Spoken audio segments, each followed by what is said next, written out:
Hey, what's up guys, aarava here, and welcome back to another episode of my F1 2020 My Team Career Mode, episode number 58 today for the Belgian Grand Prix in Season 3. If you guys did miss the previous one, then be sure to go check that one out before you see this one, uploaded 2 days ago, took a bit of a breather, some different videos, but we're back once again for the second half of this season now, of this Season 3, because of course the season break is in between Hungary and Belgium, and before in the previous F1 games, we didn't really have any kind of indication of that break in-game, but now with the activity timeline and the actual calendar system, there is actually a physical break there. So we've got some activities we can do. We're going to go for the team morale boost, essentially 20% to every single department. It doesn't cost us anything and boost the entire team, even though potentially we might not be making too many more upgrades for the second half of the season, you know, wanting to save R&D points for a potential looming R&D regulation change. It's still going to be good to boost the morale of the team. Unfortunately, the durability upgrade, the ultimate one I had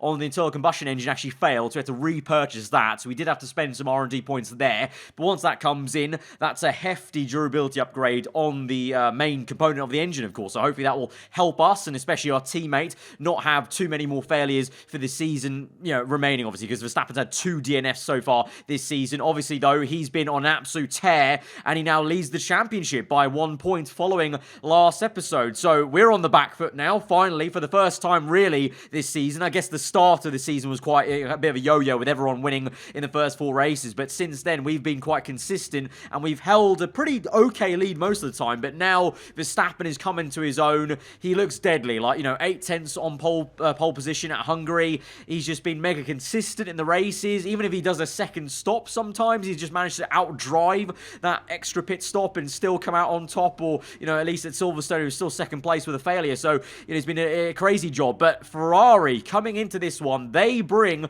hefty upgrades. That's quite a sizable leap they've made on the R&D chart. And remember, this very race was the first race in Season 2 where Leclerc pit me to the line on the last lap to win the Grand Prix. And this is where his absolutely alien-like consistent run of basically first places, like 2 second places, but the rest of them all wins, began. So, and Ferrari upgrading this weekend here in Season 3. It's all a little bit, you know, I'm already getting a little bit worried that we might see something similar again. You know, the Ferrari car is going to be better this race weekend. They were already pretty decent last episode as well. You know, Leclerc was there with me fighting through with that 2-stop. But this was the place where it began. So, I don't know. It's going to be interesting to see if that happens again. And if it does, versus Verstappen in our car on the other side of the garage, that's already building that momentum with many wins in a row, or, you know, many wins in the last few episodes. It's going to be interesting to see how that dynamic happens, if that does occur. You know, Leclerc v Verstappen. And then you've got, obviously, myself. I need to get into a mix. I need to this race. Essentially, no matter what happens, I need to beat Verstappen. Whether that's going to be for first place or a little bit lower down, I need to be beating him this episode, really, to kind of stop that momentum he's building. And then you've just got the other teams that, you know, that are spanner in the works. Red Bull, they've looked very fast and flashes. Sainz was the one, obviously, that picked up the pieces when Verstappen had that failure at Silverstone. And McLaren, they've won 2 races this season, so don't count them out. They could spring a surprise. And these are the sort of circuits where last season, yes, Leclerc came into his own, but also at the same time, it was these sort of circuits where last season we actually lost a bit of pace, I felt, compared to other teams. So we've got to watch out for that. Maybe these circuits won't actually suit us as much as I'd want to, even though personally for me as a driver, I love coming to Spa. It's a really fun track on this game, especially as well in the second sector as well, you know, wringing the neck out of these cars. But it's going to be a challenge for sure against all these different odds. And we've also got some rain to come on Saturday, so that's going to be tricky, because we're going to have to compromise the setup, go for the kind of dry setup essentially, and just try and make the most of it and hopefully get through the sessions. But at Spa, it's a very high speed circuit, so in the wets, you kind of want a lot of downforce there, but we can't run too much, because otherwise we'll severely compromise ourselves way too much for Sunday. So it's going to be, I think, a tough job, honestly, to get right through to the last part of qualifying. Like you might have just heard there in the background, off turn 1, so much wheel spin, trying to eagerly get the throttle down, but it's actually so tricky to really gauge it, especially around Spa, I feel. The last corners, the first few turns, the corners are so, they open up so much, so they invite you in. You want to get on the power as early as you can, but also with the little downforce we're running, I think 5.5 wings, which is still not mega low, but also definitely not ideal in these conditions. Like, if it was going to be raining in the race, I definitely would be running about 7.7, I would say, wings at least. Or at least 6.6 in the middle, but 5.5 just a little bit low,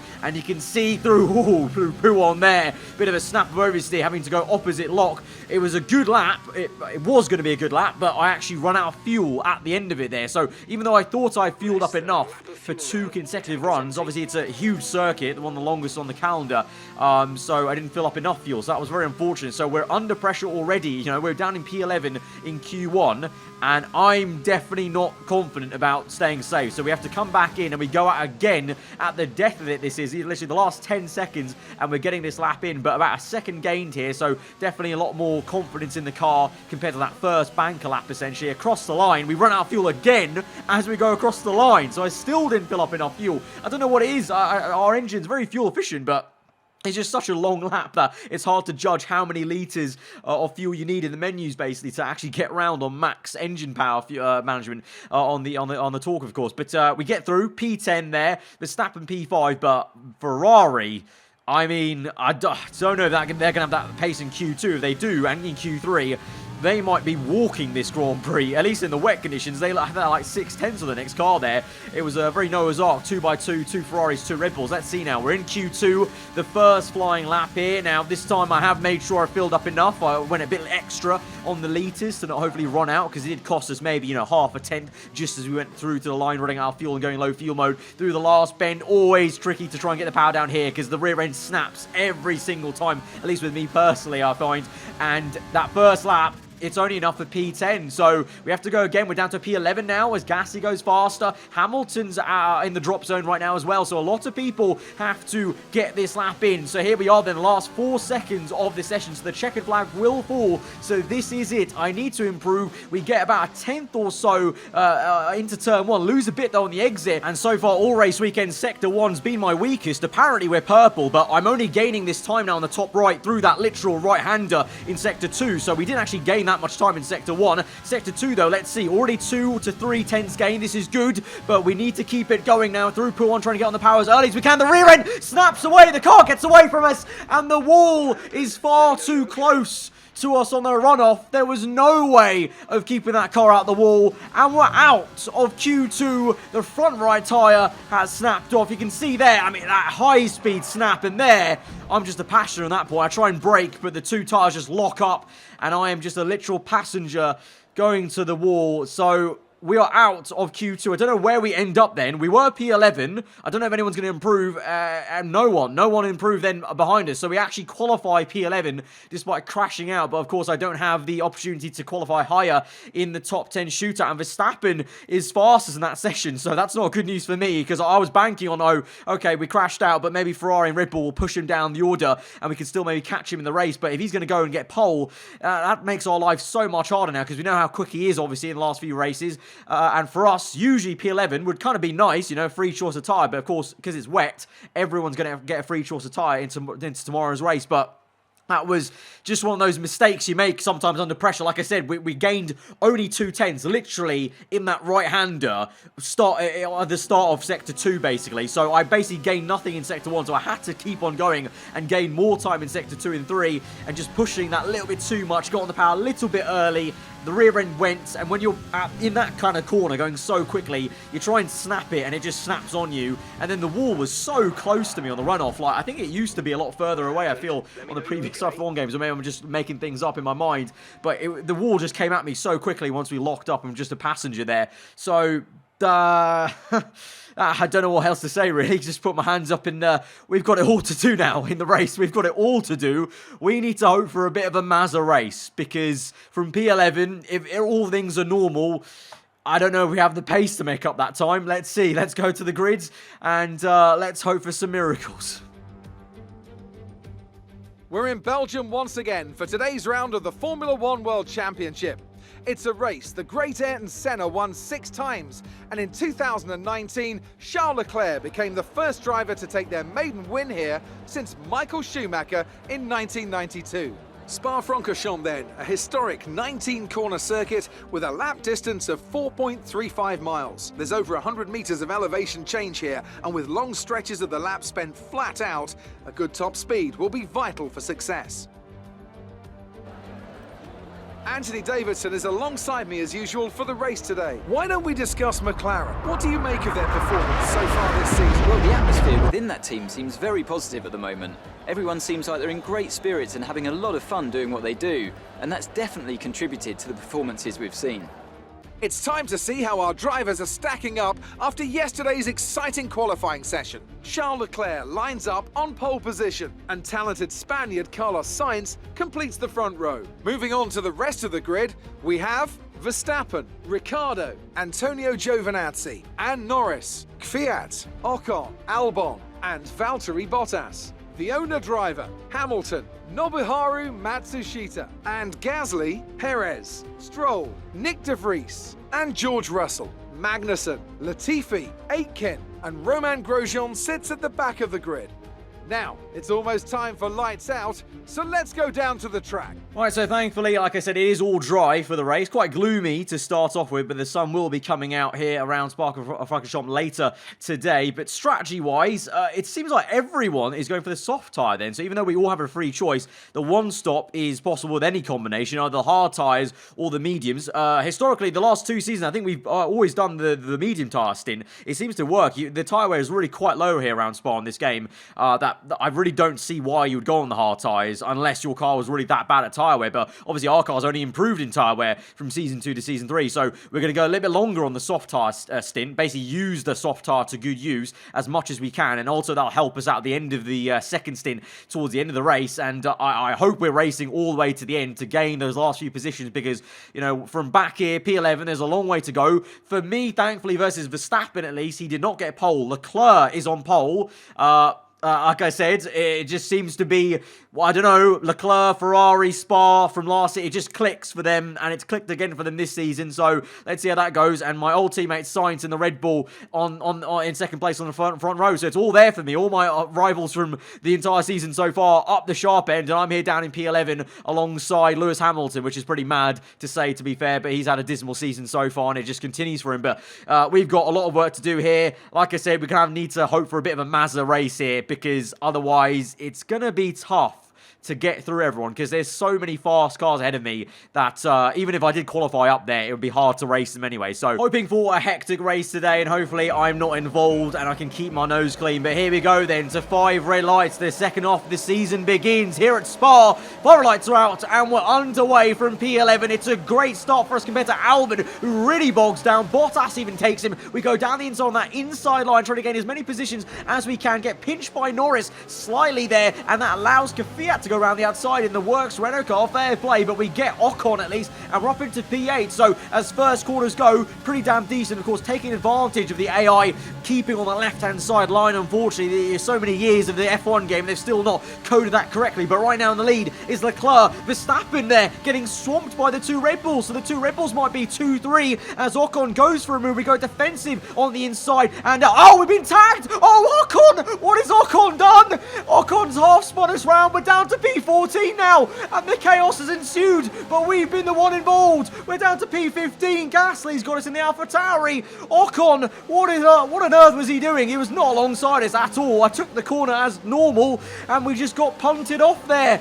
So now we're jostling for position with Gasly down towards P1. Can't quite get the AlphaTauri, man. He actually is able to out-drag me down the hill for some reason. We use a bit more ERS now on the exit. Pull to the left-hand side. It's going to be very fine between the Frenchman and I, but we get round, and thankfully this Frenchman doesn't punt me off, actually, ironically. Who would have thought? But we're up into P14, but Ocon, don't know what on earth he's doing. That was my corner. I went defensive because he was pulling alongside me a little bit, but going into that apex, he was absolutely not anywhere near alongside me. I took the normal racing line, and kind of much like Lance Stroll in today's real-life Russian Grand Prix, we just got punted off there. Thankfully, I didn't hit the wall. I wasn't out the Grand Prix. We continue on now, down in P14, looking to make a pouncing move on the Mexican Sergio Perez in the AlphaTauri, the second one of the day. We're going to overtake. Easy does it on the outside. Bit of contact made, but we get it through, and we're into P13, and we once again are met with Hamilton. But here is a replay then of that incident with Ocon on board. So he goes for the dive, but at this point, he's fully just...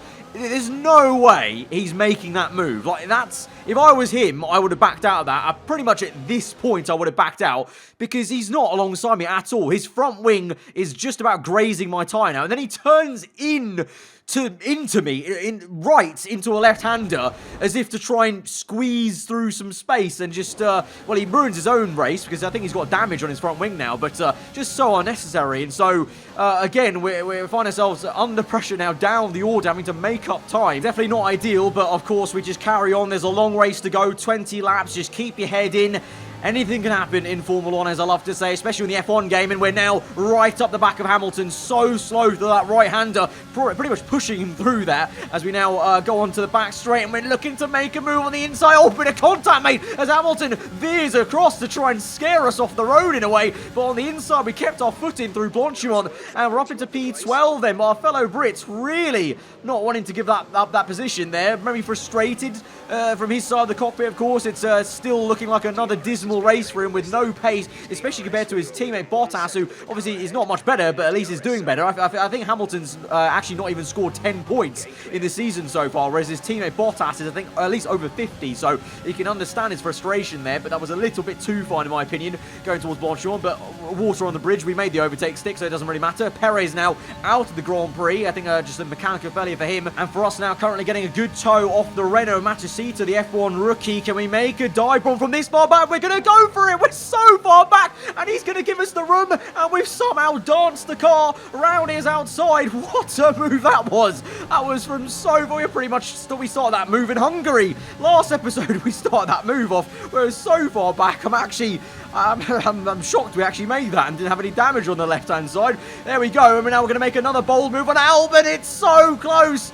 And we're carving our way through the midfield now. We're fired up. We want this one, okay? I'm absolutely severely pissed off at the half spin from Ocon. We go on the dive on Bottas as well. Doesn't quite get in the last corner, but I'm fired up. I want this. It's lap number 4 only. We've still got so long to go, and we're making fantastic progress, and we're going to make some more. The dive on Bottas. Catch him napping. He's absolutely fallen asleep at the wheel at turn 1, and we're up into P9. And so next up is going to be Ocon, the man who put us in this situation. Behind me, though, Albon. I think he's side by side. Yes, he is. As they go through Upper Rouge now, up the hill. Bottas keeps his foot in there, and he's half spun, and Bottas, oh, he's hit the wall. Oh, Hamilton! Where's that come from? Both Mercedes cars have spun at the same place up the hill, and the full course safety car has been called out.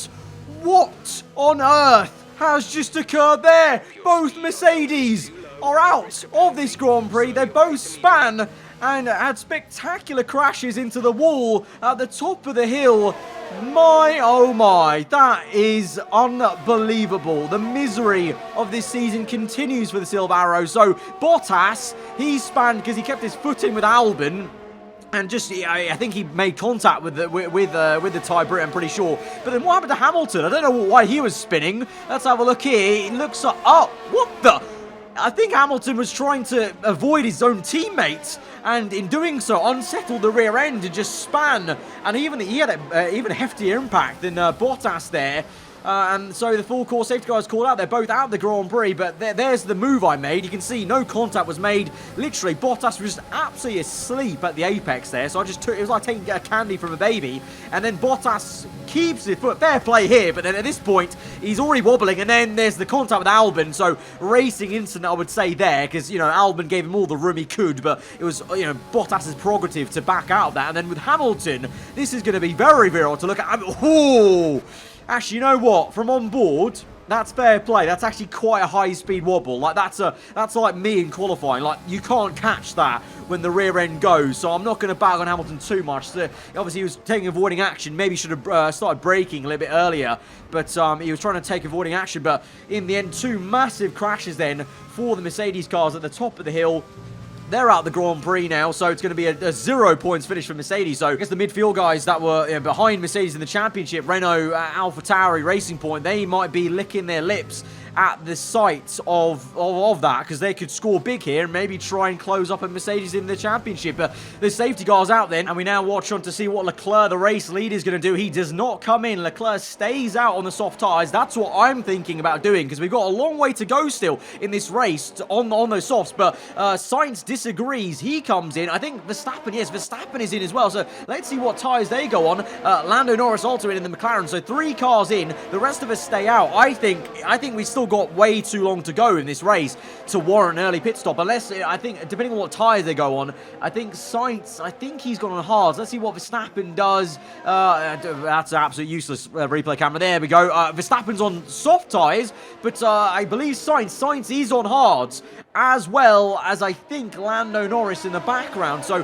Sainz is pit, and he's going to the end. There's a long way to go on hard, so he might hit some tyre at the end there, but Verstappen has gone to a set of soft tyres. So in terms of miracles versus Verstappen for my championship fight with him, that's good news for me, because he has to make one more stop in this Grand Prix then, of course, as do I, because I'm planning on just making the one pit stop, the original one I was going to make all along, because here, as we're going for the second lap of the safety car, I'm just checking here, if Leclerc and those lot were going to come in, I was going to join them, but because they've stayed out, I'm going to firm it with them, because it doesn't look like a crazy decision then if everyone's doing this, because I think we're going to go to lap 10, 11 on these softs now, especially because we've been on the safety car now for a few laps, so we're going to go a little bit longer and then go into mediums, and then the hope is we're rapid at the end on medium tyres, and I guess we'll see where Sainz is in all this. He's only 2 cars behind me, so Sainz might have some kind of big advantage here initially, but I feel like the tyre wear will kick in for him at the end of this race, but I guess we'll see. We've already committed now. It's a little bit too late, so lap number 7, it's game on then, green flag. So I wanted to try and get a good start to jump Ocon, but he's mega in sector 1, so we have to wait till sector 3 to catch up to him. The engine overheating a little bit there, so having to go in a lean mixture in sector 2 to kind of cool down the engine, then go to rich mix, use overtake mode, and get through. He squeezes us right to the grass there, so Ocon definitely not scared of trying to piss me off some more after lap number 1, but we get past him. He's still got that wing damage, remember, from lap number 1, so he's still hobbling along, but we're up into P5 then. Giovinazzi and Kvyat up next in the Renault and Ferrari respectively. Leclerc sets the purple lap time. He still leads the way, but now this is the very interesting phase of the Grand Prix where we have to try and make the most of these soft tyres and make the most of the safety car helping us out in terms of tyre wear and pushing this stint a little bit longer. We're purple in the last sector, so we've got some more pace left in this, despite the lock up there on the front right, but the pit window's open technically, but we'll continue on for a little bit longer and just try and gain as much time as we can on track compared to the guys behind us.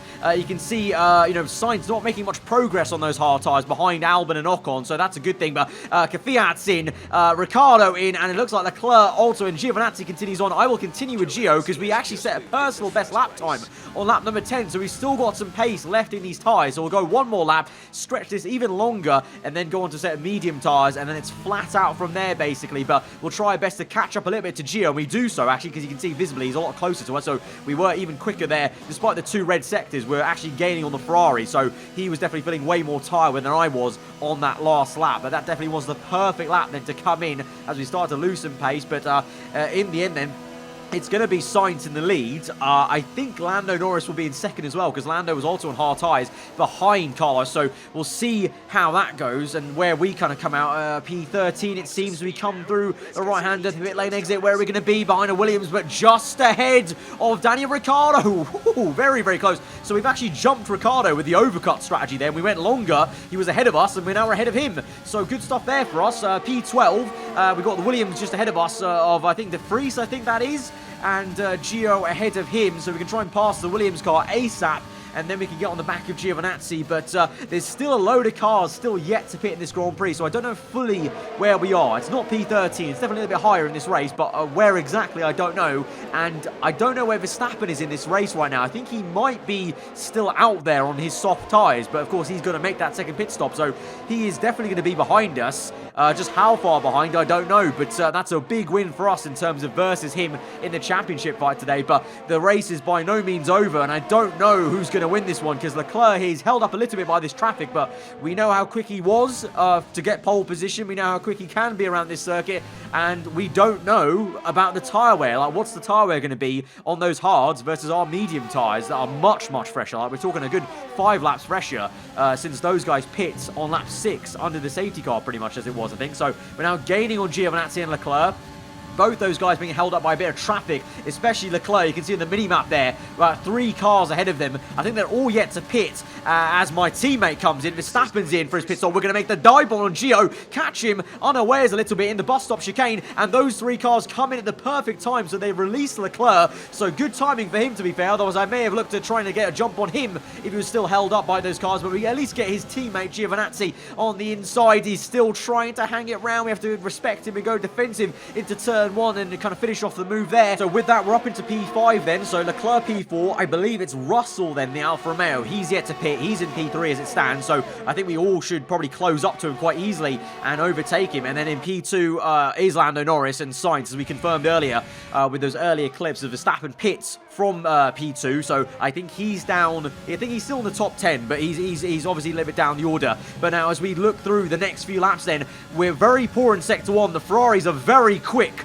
with those upgrades they brought, and Giovinazzi, even though I'm deploying overtake mode all the way down this straight, he waltzes past us there. We jostle for position, we try and hang it through on the inside, but we have to lift off and give him the room, unlike certain someone earlier on the Grand Prix, and on the outside they were hung out to dry on the curb, and so fair play, a good move there from the Italian in the Ferrari car, and Ricciardo even sniffs around us, so maybe a little bit on the back foot now. Maybe this isn't the race car for us, I'm not too sure. We're just going to keep it through and try and hopefully stick in the DRS and hopefully have a chance to re-overtake the Italian later on lap number 14. This is using plenty of overtake mode to keep within 1 second all the way up Rouge and the hill, and now we get through to the Kemmel Straight, still deploying ERS, open DRS up. We're going to stop deploying ERS now because we've got the speed, even with DRS open for Giovinazzi. We're going to make the move on the outside, get to the apex there very aggressively. Now, ahead of us, at the same time, Leclerc has just overtaken George Russell, so can we try and get the Alfa Romeo man? We're going to pounce, use ERS to the inside, very close, lock up on the front right. We're going to scrub it off wide, and that's going to maybe invite Giovinazzi to even make a move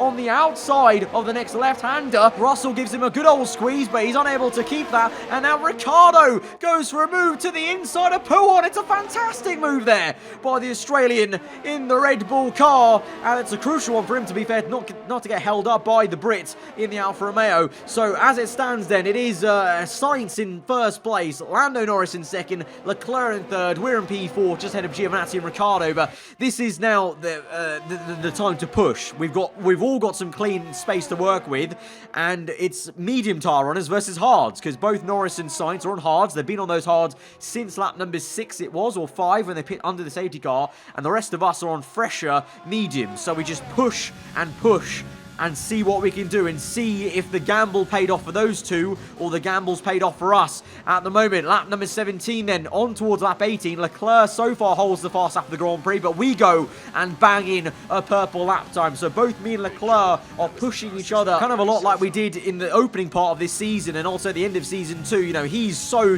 rapid, it would seem now. You know, like I said earlier, I don't know what it is about Spa on this game and him and his AI and the Ferrari car, but he's just very quick. He's pushing me to push faster. Lap 21 we exchange. Lap 21 we exchange fast lap of the Grand Prix, but as you can see in the top left, we're still about 2 seconds away from Norris, and then Sainz is a further 2-3 seconds, so I don't think the race win is going to be there. Maybe Leclerc could get Norris in the last lap of the Grand Prix for second place, I don't know, but it seems like fair play. That gamble has paid off for Sainz and Norris, and with that we come through to the last lap of the Grand Prix, and my tyres basically fell off the cliff. I don't know what went on, they just completely fell off. I lost about 2 seconds in one lap here, and so Carlos Sainz goes through to win the Belgian Grand Prix. Fair plays, and it's a fantastic P2 for Lando Norris as well in the McLaren. Leclerc P3, we come home in P4, and you know what, I'm pretty chuffed about that because we've beaten Verstappen by a fair few positions, so we're going to take the lead of the championship, and after such a hectic opening lap for us, and then also the chaos of the Mercedes cars, I will take P4. I asked for a chaotic race, and I got one. What a great race then, and what a magnificent victory here at the Belgian Grand Prix. Ant, talk to me. What do you think it was that sealed the win for them? Well, the safety car completely changed the race, didn't it? It's hard to say exactly what would have happened without it, but there's no question that they came out of that situation in a good position. Red Bull are our winners today after showcasing some incredible driving. There's been a huge push from them lately to stay competitive with the other teams. and they're certainly proving themselves. But Carlos Sainz in the Red Bull wins that Grand Prix then, and that's 2 wins in the last 4 episodes, of course, because he won Silverstone after Verstappen had that issue late on in the Grand Prix. So, you know, I thought for a second Sainz was kind of going to be out of the fight, but he's now announced himself. You know, with that win, he will bring himself quite close, and Leclerc is the one that maybe needs to try and get back into it. But, you know, that Ferrari, I think overall was the faster car. Had it not been for that pit stop gamble, I think Leclerc would have gone on to easily win that Grand Prix. He looked like he had some mega pace before the safety car, so there's probably still more to come. So he may have not won this race, but I still think I can just see it. I can just tell by the way how quick he was. I think it's another similar situation to Season 2 where he's just going to, I don't know, for some reason his AI just switches on here with the Ferrari car, with the Ferrari team also making upgrades at this very Grand Prix. So, you know, we take the lead of the championship ahead of Verstappen, but Sainz isn't too far off. He's only 12 points off us in the championship. But look at that, I mentioned this earlier, Hamilton, he's only scored 8 points this season. I'll be so surprised if his AI doesn't retire, because if this was real life, this would be kind of one of those seasons where you kind of say, oh, it's time to bow out of the sport. So I'd be very surprised if his AI doesn't retire at the end of this Season 3. But, constructors-wise, we're still looking good. Red Bull are now under 100 points to us, so we need to keep a tab on that and make sure we don't, you know, have another, you know, because this was, all things considered, a bit of a disaster for us as a team, because Verstappen was way down the order. I scored quite well, I think, but obviously Red Bull were right up there with both cars in the top 5, and, you know, Ferrari were there with Leclerc and Giovinazzi, so, you know, we need to watch out for that a little bit. But drivers-wise, I'm looking still fine. We retake the lead, which is good, but Sainz is close. He's only 12 points off us. And Leclerc's also only about, what is it, 20-ish points off us? So, interesting times. The second half of the season has certainly started off with an absolute corker and a bang. And if you guys did enjoy that race, then be sure to smash that like button. Let me know what you thought in the comments below. If you aren't around here, then do get subscribed for weekly Formula 1 content. And actually today, we just hit 450,000 subscribers, guys. So thank you very much for the support, not only on this video, but the support on the entire year. It's been a crazy, crazy year, of course. Unprecedented times, but, you know, we've made the most of a very weird, very weird and tough situation on the channel here, and I appreciate the support, and what a race to celebrate 450,000 subscribers. I think it'll be probably the last big milestone we hit this year on the channel. So what a corker of a race, like I said, to celebrate that. So thank you very much, guys, for that, and I'll see you guys next time in the next one. Hope you guys enjoy the rest of your day. I'll see you next time. Goodbye.